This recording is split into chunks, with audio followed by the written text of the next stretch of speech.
All right, guys. I asked you to prepare for a draft because people love drafts. We're going to draft the most improbable 2023 NBA stories so far. We're 60 games into the season. You can define improbable any way you want, but I would kind of veer toward this definition. If you had told me blank in September, I would be stunned. So, Jacoby, we'll give you first pick since you're our guest. We haven't seen you in a while, and you produced House Eats 3, one of the most important pieces of pop culture of the last 20 years. You go first. I mean, first of all, I like to consider myself the director of House Eats 3. Producer director. Just producer director, showrunner. Like a Tarantino. EP. Showrunner. Yeah, exactly. Yeah, writer. Yeah. Okay. I bet we all have something to say about this. So I'm glad I have the first pick, and I'm honored, and it's very polite of you guys to allow me to have this spotlight in the first pick in the draft. And my first pick in the draft that I did not see coming in September. If you were to time travel back to September me and tell September me that the Grizzlies have turned heel and they're unlikable, I would be like, what? I mean, like, let's just, over the past month, we have John Morant being like, I'm not concerned about any team in the NBA except for the Boston Celtics, to Malika Andrews. Dylan Brooks punches Donovan Mitchell in the penis, like a direct targeted penis punch, right? And then we have, I don't know, there's some incident where the Pacers are playing against the Grizzlies in Memphis, and the Pacers are getting into it with some of John Morant's friends. And then there's a laser pointed at the Pacers as they're getting on the bus. The NBA has to spend time and money investigating this alleged laser. Was it a gun incident? Was Ja in the car? Whose car was it? And then they're arguing with Shannon Sharp in LA. It's honestly like it's a script. It's like, what happened? This team in the playoffs was so much fun, so likable. Remember, after every game last year, they would win a game on League Pass, and I would stay watching that game just to watch the post-game interview because they turned it into a party. Like, they were the most fun, the best chemistry, the best group, and they've turned completely heel. I don't know how this happened. I don't know how the Grizzlies became unlikable. I don't know how it happened. Please explain to me, because I know you guys had this on your list as well. House, I had this in my top 3. It wasn't my number 1 pick, but it was in my top 3. I don't understand how it happened either. I've never seen a team go faster from young and lovable to just giant bullseye on their back against everyone they play. Everyone they play is like completely pissed off at the Grizzlies. And it's kind of fun. I like it. But usually, like the basketball we grew up with, House, you usually at least, I don't know, made the conference finals before you started carrying the swagger. This has been unusual to watch a team that really hasn't done anything carry themselves like this. This is I'm not going to say a bad thing about Ja, but they've taken on his personality. And I think it all begins and ends with him. He has supreme confidence and he plays that way. And I'm happy for it. The thing that remains the open item, they needed another adult. Like, Steven Adams clearly is super important to that team, and poor Verno keeps telling us to wait till Steven Adams comes back, then we'll see a semblance of offense at the end of games. He'll settle them all down. He'll be the adult in the room. The only acquisition they made at the trade deadline was Luke Kennard, who is a fine piece, a good shooter, but I don't think he's going to be an adult in any room that the Grizzlies are going to give a shit about listening to. They needed another like player with some gravitas. That was my view going into the trade deadline. And you know, Dylan Brooks is the best agitator in the league. I mean, he was openly provoking Harden the other night. It was wonderful. I could not have enjoyed it anymore. He brought like a little side out of Harden. I was watching that when that happened. Great. I don't think I've seen Harden mad more than 3 times since like the 2000s. Have you ever seen him happy? Have you seen Harden display any emotion, whether it be joy or sadness? Well, you can't tell. He's got the beard just covers his whole head. We've seen some pictures of him at Delilah's. He looks pretty happy. Love Delilah. When you say adding somebody with gravitas, to me, doesn't even have to be a player. Like, they could add Sterling K. Brown. Just have them come in and give like "This Is Us" speeches in the locker room. It's just like there's a maturity. Samuel L. Jackson, you know? Yeah, I'm with you. House, we still love the Grizzlies so much that we're going to Memphis and we're going to eat barbecue there for 2 days in March. And I love the fact that they have positioned themselves as the agitator. But it does feel like it's been counterproductive to them a little bit, because since that Shannon Sharp thing, they've really kind of unraveled. And you could say, oh, it's Steven Adams, but I just find it hard to believe that Steven Adams is that important. All right, House, you go. You have a second pick. I thought this was a very hard challenge because it was much more, it's much easier to go through the probable stories of this year. Like, coming into the season, will KD or Kawhi play 55 games? No, I don't think so. Will Kyrie sabotage the Nets? Yes, that's probable. Not improbable, but probable. Yes. Will the $250 million man in Washington, will he deliver a team that's 500 better? No, that's probable. All those things are hard. Improbable, and really seizing the mantle for the most lovable team in the entire NBA. Light the motherfucking beam. It's the Sacramento Kings. Not only were we bullish on what they showed us on paper coming into this season, we were all over. They're over in terms of their win total this coming season. We thought that there was a beautiful chemistry experiment underway, that they could really make something happen. By golly, they did it. And not only that, they like each other. And not only that, they play all the fucking games. There's no load management in Sacramento. Look at how many dudes have played at least 50 games on that roster. It's wonderful. And they came up with this spectacular gimmick. Light the beam. I'm all about it. God bless the Vivek and God bless the Kings. They're 35-25. House, we did our over-under pod with Priscilla. And our big boost that we did for FanDuel, which seemed, we weren't sure about. It was Nuggets 50 plus wins, Bucks 50 plus wins, and Kings 35 plus wins. They boosted from plus 320 to plus 450. And we all like the over with the Kings, but it's still the Kings. They haven't made the playoffs since 2006. They've hit the over. They're at 35. 20 games left. They're at 35 plus. I had that. That was my second pick. Sacramento becoming a competent NBA franchise. It's been so long. Like Jacoby, you and I have known each other since 2006. It feels like I've known you my whole life. We've only known each other since 2006. That was the last time. That was the first year the Kings didn't make the playoffs. So that's how long it's been for them. I went through longest playoff droughts, which everybody knows, Sacramento, 16 years since they made the playoffs. The next team is Charlotte with 6. And then the next team is Cleveland with 4. So they are almost 3 times as long as a playoff drought as anyone else in the league. That's incredible.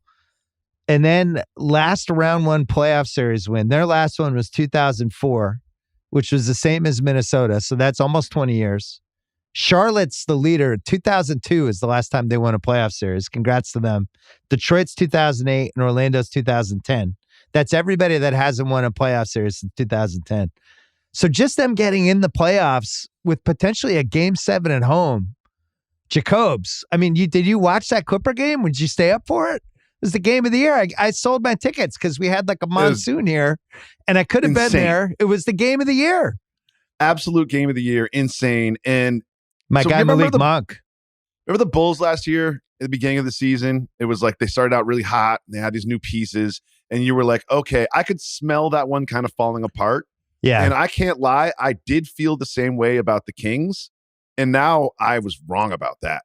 Like I was watching Kings Thunder tonight a lot more than I was watching Timberwolves Warriors. Yeah. Because those are 2 fun teams to watch. They're not just competent. Like you had them as a competent team. They're a fun team, a young team, a team I want to root for. And House really touched on the most important part. They've got a gimmick. They've got a gimmick. It's like Dave Coulier with Cut It Out. They've got a light the beam gimmick. They've got a bit. They've got a gimmick they can go back to, and it fucking rules. Remember the Celtics when they had Gino dancing on the Jumbotron, and it was like, it felt like it pushed them up a level, that they had this old 70s disco guy with long arms dancing at the end of a win. Gimmicks are great. Anytime a gimmick seems authentic and the team's winning and it's actually working, just an amazing, the fact that it was 16 years, 4 presidential terms, basically, but they finally did it. And that game the other night, the way Fox is playing right now, and Sabonis, who I have as third-team All-NBA center right now, 20 games to go. And then a bunch of shooters. You expect Keegan Murray will get better as the year goes along. I wish they had made a trade at the deadline, but maybe they just didn't want to upset the apple cart. Kendrick Perkins, who, as you know, will come in on Twitter with the fire of 1,000 forest fires. Love it. He said today Mike Brown was the front runner for Coach of the Year. And I mean, first of all, the take burned my eyebrows off, so I had no eyebrows left. But then I was thinking, like, that's ridiculous. And then I was thinking, like, well, who is the Coach of the Year? Who is? Maybe it's not an insane take. I don't know. And I also have to mention Kevin Huerter, who I've always liked in Atlanta, and they've unlocked Huerter, who's just I just love his game. Something about him, something about his whole. I can't really put my finger on it. What it is? The headband? Oh, right. He's a white guy from America. That's what I like about him. But he's amazing. The Mike Brown piece, I don't know. I can't top it, House. I can't think of another Coach of the Year. Well, I'm not going to step on. Is it Missoula, who was barely a coach? He was like the number 2 assistant. Well, there is a connection. It's Will Hardy from my humble. Oh, going 30 and 31. Yeah. And a team that should make the playoffs, I think. All right, here, I'm up on the clock. Here's my most improbable 2023 NBA story so far.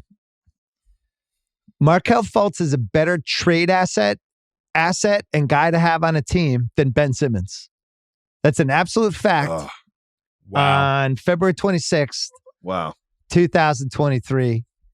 If we were still able to trade and Orlando got called by Philly or by Brooklyn and they said, we'll trade you Ben Simmons for Markelle Fultz, Orlando would say no. If we were doing a draft of players, Markelle Fultz would go ahead of Ben Simmons. It's just, what were the odds of this, Jacoby? This would have been 30-1 3 years ago. Ben Simmons made the All-NBA team at age 23 in 2020. He was third-team All-NBA as a 23-year-old, and now he's the 13th man on the Nets. We all had Ben Simmons on our list somewhere, and I love what you did because I forgot that Fultz and Simmons are sort of linked in this way. And I remember when Orlando extended Fultz early, like it was after like 1 year. I was like, what are they doing? He was like hurt at the time. So I was like, they know more about Fultz than I do, right? Like they've seen more of him and his work ethic and his practice and his rehabbing. They see something in Fultz that I did not, and this is what they saw.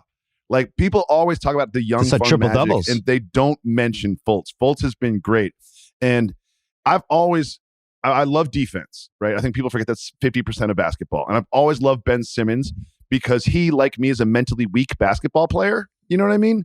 Like just easily shaken, confident, miss one shot, don't want to take another one. Like, but I didn't see this coming from Ben Simmons. Now he's saying he's not healthy, but I didn't see anything like this from Ben Simmons. And the coaches in press conferences being like, I don't even know what to do with this guy. That is not helping his trade value at all. But I never considered if Brooklyn called Orlando and said, I will trade you Fultz, you trade me Fultz, and I will trade you Ben Simmons, they would say no. They would. House, which Ben Simmons are you buying going forward? Brooklyn Ben Simmons or my Ben Simmons? Oh, I mean, your Ben Simmons. Very close. I think my Ben Simmons is coming on now. He's like at least 10-1 underdog now. I'm just very sad about it. Like we spent a lot of our time and energy on this podcast this year trying to figure out where he can go to get a fresh start, because he needs. I honestly wonder if he should leave the country, if he should go play in Australia or New Zealand or something for a year. Wow.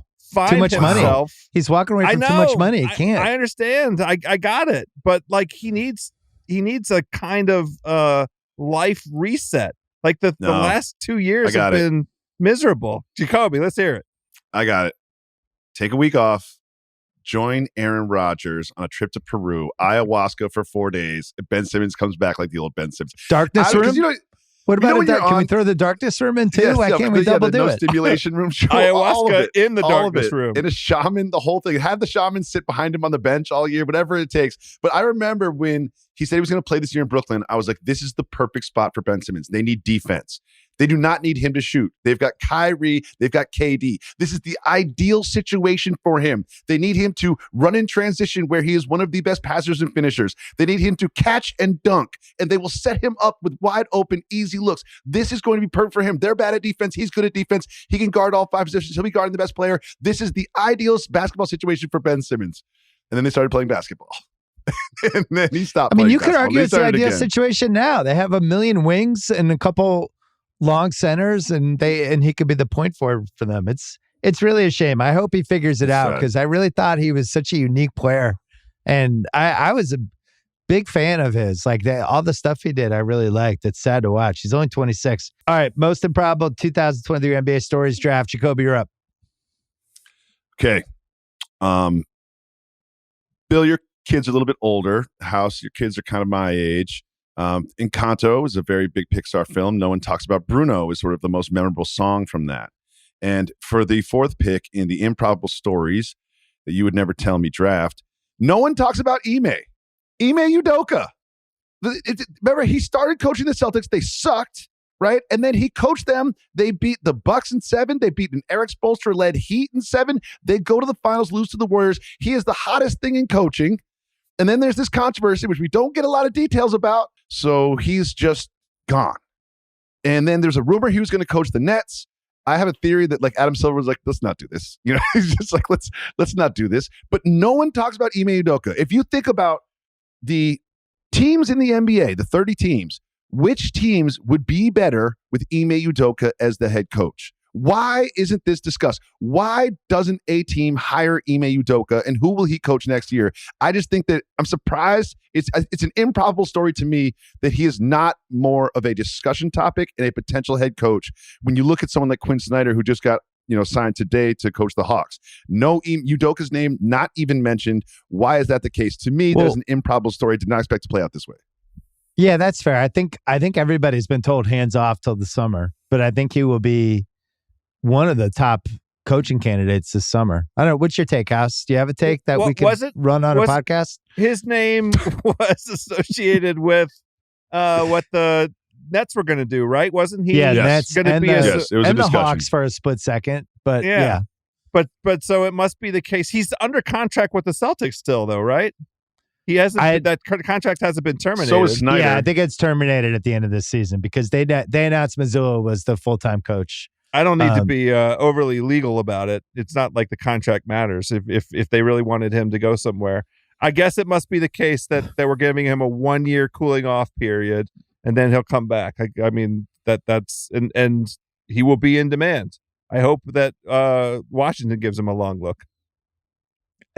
Cooling off period. I'm going to lay off that one. All right, House, you're on the clock.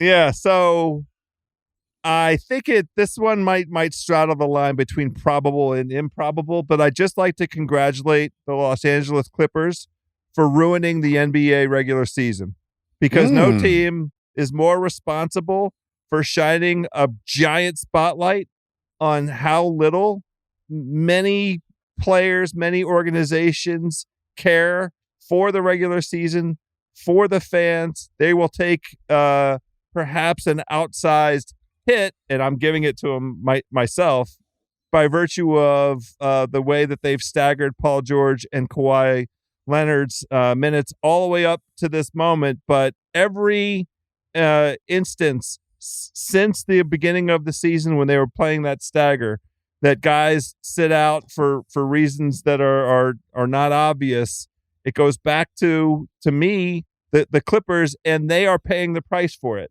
This is a team that is barely 500, a little bit above 500, that was supposed to be a contender to win the Western Conference, a potential NBA finalist. They just brought on Russell Westbrook.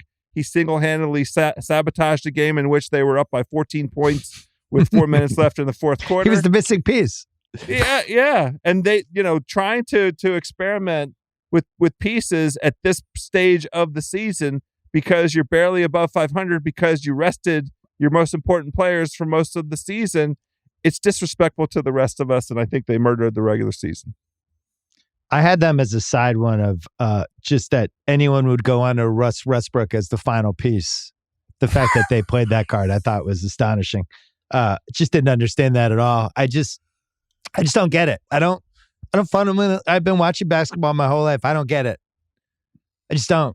I don't think he's a guy who could be on a basketball team playing more than 25 minutes a game that can win 4 straight playoff rounds at this point in his career. As the game slows down, as things get closer, teams are just going to back off him and he's going to have to shoot, which is basically what Sacramento was doing the other night. Kawhi had this insane shooting performance and they still lost. And I don't get it, Jacoby. Just fundamentally, I don't understand it. The only thing that makes sense to me is if they just use him as a regular season rental, and then in the playoffs, he's got that role come in the second quarter, and if you make 3 shots, then we might consider you in the second half. I mean, I can't, but he still thinks he's a great player, though. Like you can't accept that if you still think you're like an all NBA player, which I genuinely think he does. I still think he thinks he's really good. Of course he does, but I think I have faith in Ty Lue. You know what I mean? I think that he will manage this. It's really about Kawhi Leonard's health and abilities more than Russell Westbrook's impact. It's funny you have more faith in the Clipper fans too, because they're super frustrated with Ty Lue right now. Like I think that there's a huge break between how the national media and the fans think of Ty Lue versus how the Clipper fans who watch this team, like Terrence Mann, who I think all the Clipper fans are really in on. And there are all these advanced stats of when he's playing with Kawhi and Paul George, like they're like borderline dominant with the per 100 stats. And he played the 18 minutes the other night in the double overtime game. So I think people are looking at it going, you're going to play Russell Westbrook, who the Lakers are trying to trade for a year and a half, over this guy, man, when this has clearly been our third best player. Anyway, House, I have a Clippers related to what your pick was. Same for me. Most improbable story for me, 6th pick of the draft. I'm really fed up with Adam Silver. Oh, hey now. Yeah. I just think the league has a lot of problems right now. And it feels like a league that's kind of missing the parent. It's like an absentee parent league where, where is he? Where was he on All-Star Weekend when we took this All-Star game, which granted was never great for the last 20 years, right?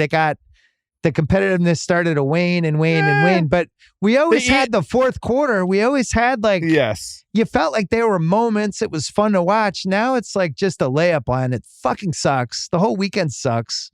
But the player, just guys not playing, people not knowing who's going to play from game to game. Somebody told me this story. They went to a Laker game the other night, and they were in the kind of runway at the top of the stairs when you're about to walk down. And it was like the game had already started, and there was a kid who was decked out in LeBron stuff, and the dad and the son had just gotten there, and the person who I heard the story from said to them, "Wow, you love LeBron, huh?" And the dad said, "Yeah, I hope he's playing tonight." And his kid's wearing like all LeBron stuff. And it's like, that's kind of this point we've arrived to at 2023 when you go to games or you're going to bet on a game or whatever, and you just have no idea who's going to play. And to me, it's like, David Stern had a bunch of issues with. I think he really tailed off the last 8-9 years of his career, but he still had some wins. He had a lot of losses, but I just feel like he would have really cared about this. And I don't feel like the league does. And we've talked about this before, but I'm just regurgitating it. What do you think, Jacobs? Well, a couple things. I can't take my kids to games because it's too expensive. Like, that's another thing. It's like I went down to Washington to House's Hood with my son Quincy, just the two of us. I looked at the prices for a Wizards Knicks games, right? Just looked at the prices. Couldn't take them. It's insanely expensive, right? And then I think everyone talks about player empowerment, player movement. That doesn't bother me as much as players not playing does. And I think, Bill, one thing that you know and I know is this is sort of a contract year for the NBA too. Like, the rights deals are going to be up soon. So this is when you should be looking your best. You know what I mean? This is a contract year. These next 2 seasons are contract years for the NBA. And I think if you are Adam Silver, you should be smart enough to know that you want to look your best when you go into meetings with streamers and with networks and say, give me billions and billions of dollars for our products. He's in The Godfather, where they have the peacetime consigliere versus the wartime consigliere. And I think he's been a good peacetime consigliere.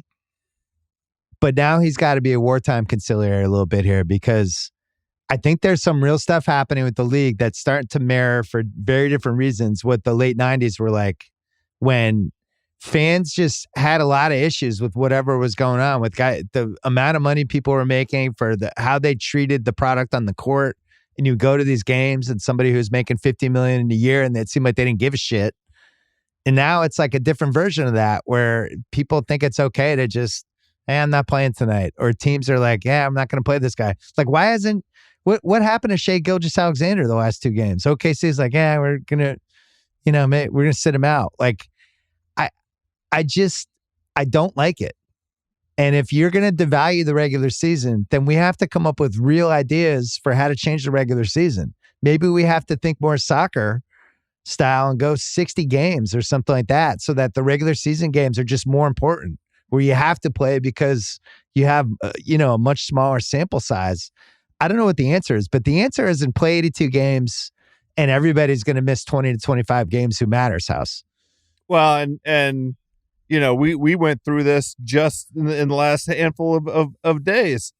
The Portland Trailblazers on the first game after the All-Star break encountered a snowstorm trying to get from Portland down to Sacramento.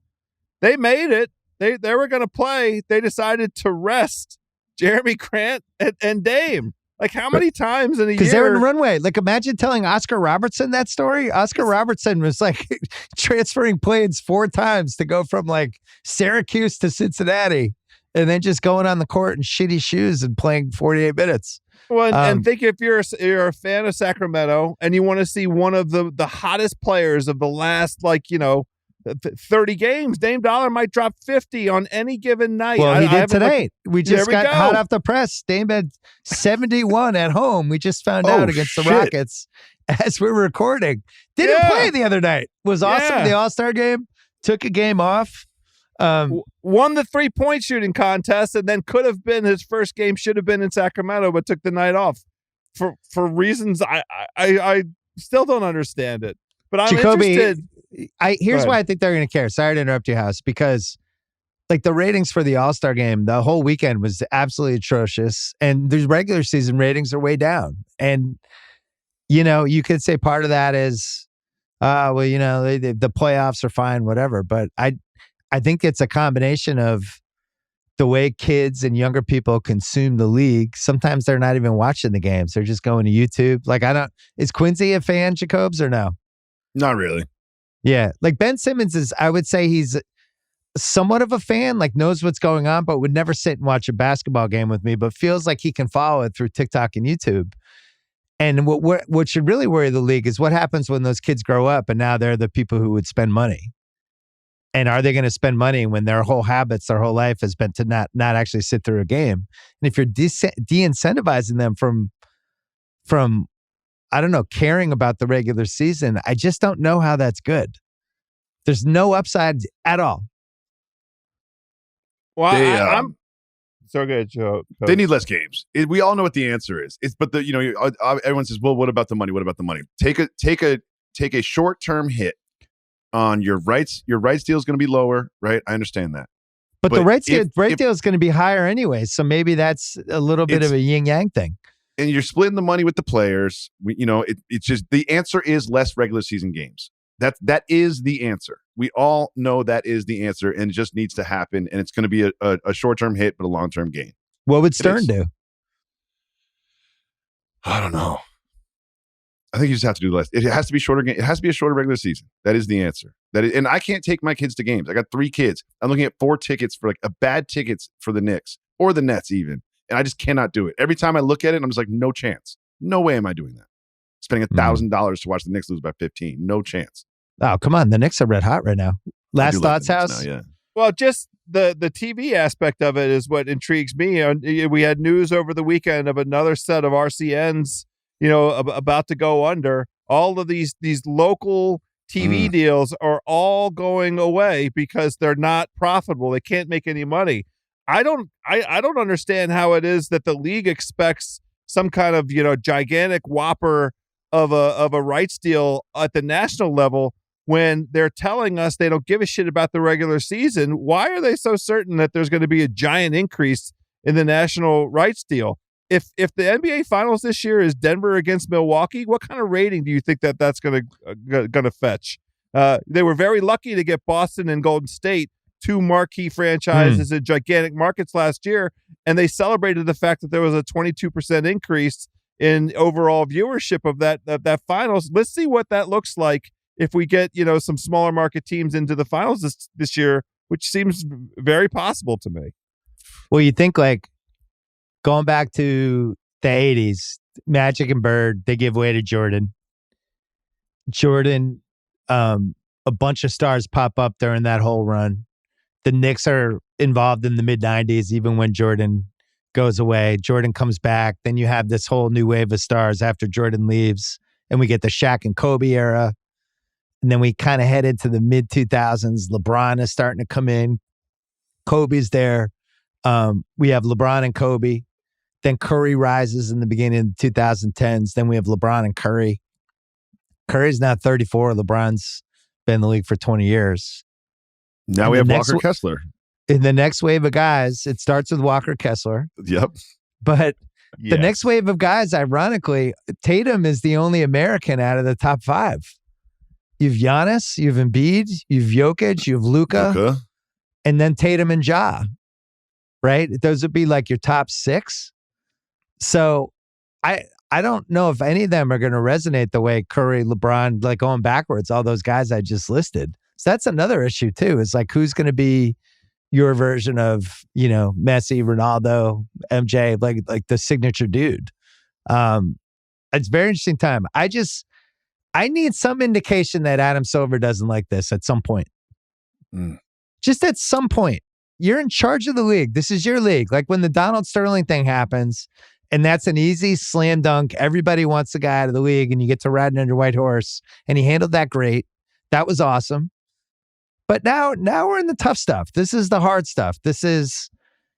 You are now actually potentially losing fans and losing passion for the game if you don't fix this. And he doesn't seem fixated on it.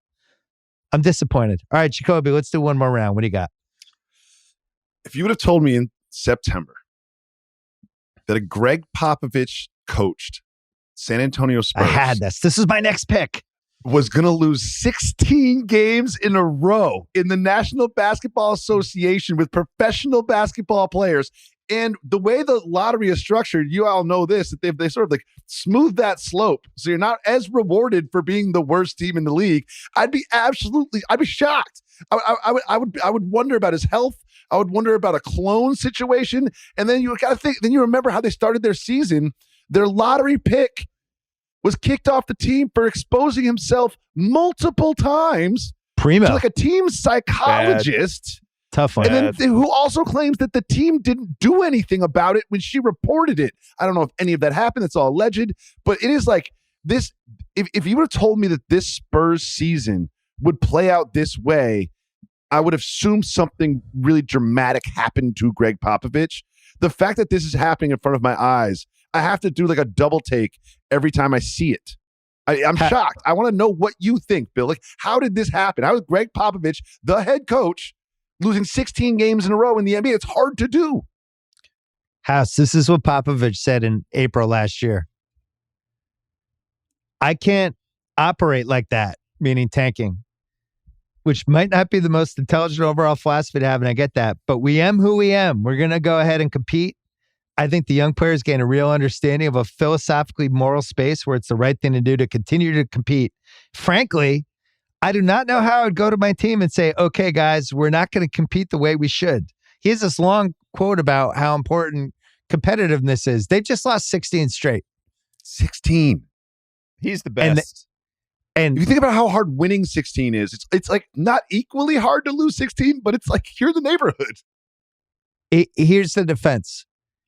They did this and they got Tim Duncan and they got basically 2 decades and they got 5 titles and they ended up with one of the best 7 players of all time. And they must think Wembanyama is that good for them to do this. That's my take, House. I don't think agree. they would do this every year, but I think they're looking at this and they're like, Wembanyama, and look at Scoot. Did you see that picture of Scoot this weekend? Scoot Awesome. looks like he's 30. He looks like a linebacker. He's complete. Seriously. He's a well, if you man. fall to number 3, then you get, wait. Oh, wow. Then it gets. yeah. No, there's some other guys before. Oh you have no, to there's go some to other that guys guy. that are involved in some very serious situations in No, Alabama that- right now. Okay. Isn't there another non-U.S. player? Anyway, my view of the Spurs is like right on time, like the clock, strikes 12. Who's going to be the very best team at tanking? If you put a challenge in front of the Spurs and say, here's the challenge that's in front of you, please go execute this masterfully. You'd be the champion of tanking. No, we found out who Coach of the Year is. I think we just found That's out. We exactly talked right. through it. We talked Yeah. it through. Greg Popovich, Coach of the Year. I'm glad that we were able to unpack this on the pod house. You're right. Nobody Well, more we have- masterful. We have trauma for Wembanyama sweepstakes right now. Rockets are 13-46. Spurs 14-47. Detroit's 15-46. Then the fourth team is Charlotte, who actually has looked pretty competent lately. I was texting you about this last night, House. Yeah. That Hayward's been playing pretty well. They've won 4 straight. Yep. So it seems like they know Orlando's 25-36. They're fifth. So Charlotte can actually try, and they're kind of locked into the fourth spot. But Houston versus San Antonio versus Detroit. They've combined, it's a 8-game losing streak, 16 games and 4 games between those three. So that's where we're going. House, who do you have for your next pick? It's the Utah Jazz. I'm feeling, at this point in the season, I want to be glass half full. I like good stories. I like good storylines. When we were sitting in October, me, you, and Russillo trying to forecast which team is going to, be openly planning for the Wembanyama sweepstakes. They compiled a mismatched team full of cast-offs and castaways.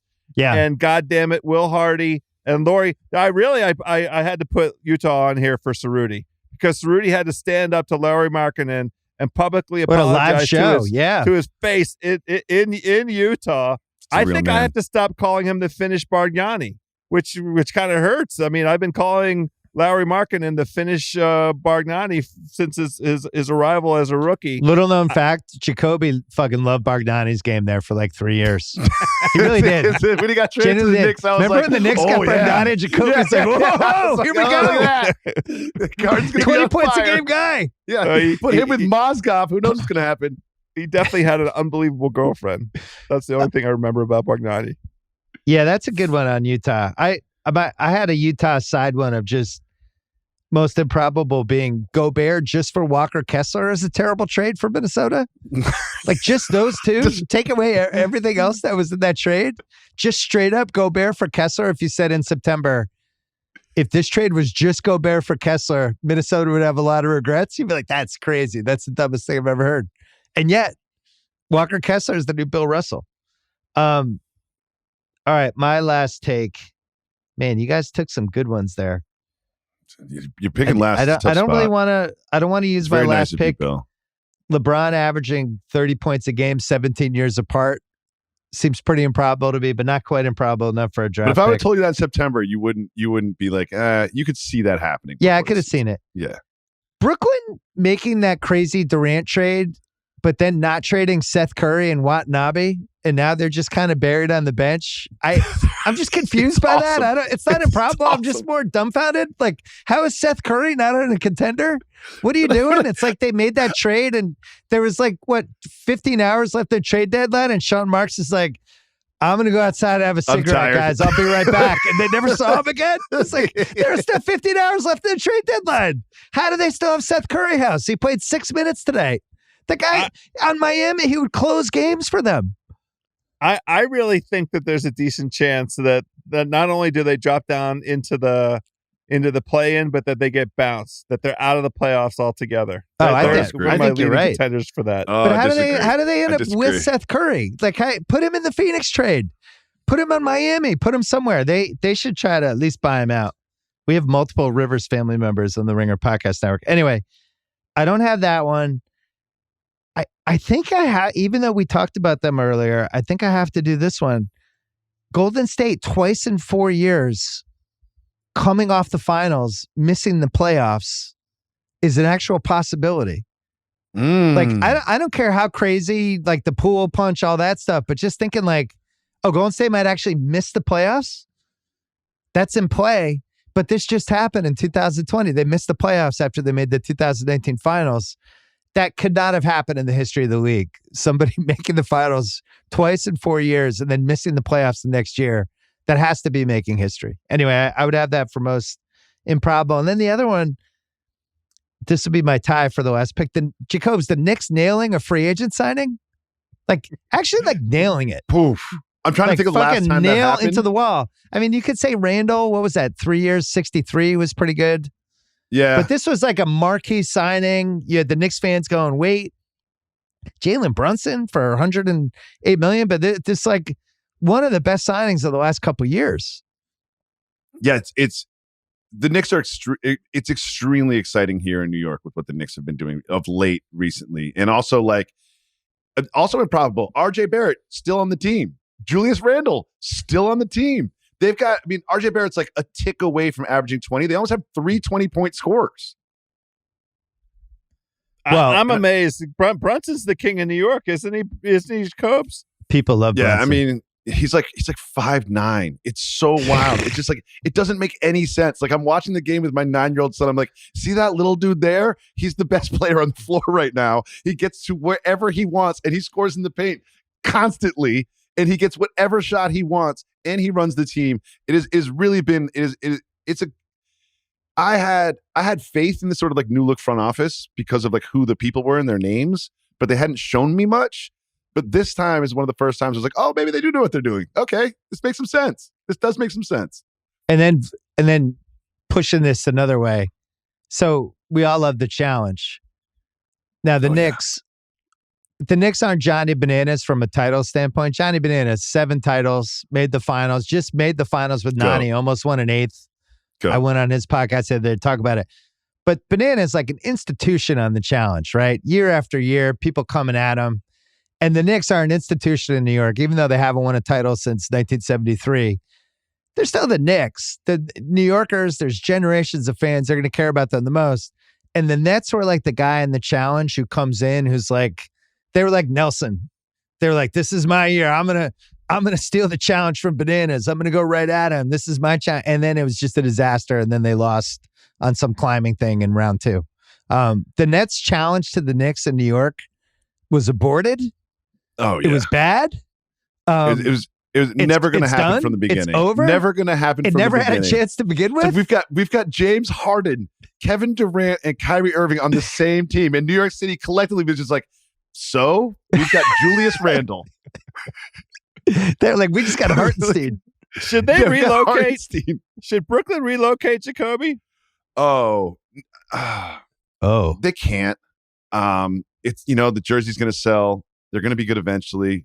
The Liberty play there. Are they? It's a great venue. I think New York should have 2 teams. I like this. It's the same thing with LA. Like, people come through teams. Twice. It's a huge city. You get Giannis, double the Giannis games, double the Jokic games. Like, there's a game in stealing from Jersey though. Why the theft? Jersey was close enough. You ever go to a Nets game in New Jersey? It was one of the most depressing things ever.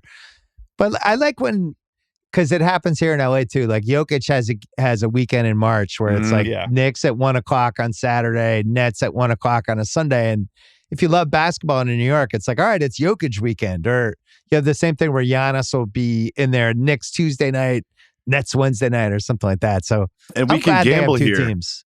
We can gamble here, so the second game is almost guaranteed to be an L. It happens all the time. It's like, oh, we're playing the Knicks on Thursday, and then we're playing the Nets on Saturday. It's like, they're going to lose to the Nets. That is a schedule loss. You're going to go out Friday night in New York City. I know you are. House, gambling legal in Massachusetts on March 10th. Whoa! That is bad for the J-Bug. I mean, it's not bad like for a few people I know in the extended Boston area, including myself when I go back to Boston. Yeah, right. I was just in Colorado for All-Star Weekend, and you're just looking at those All-Star props. You're like, all right, Mac McClung, minus 125. Winner! You really start, well, it wasn't a winner. It was Team LeBron. But it is nice to have those easy wins.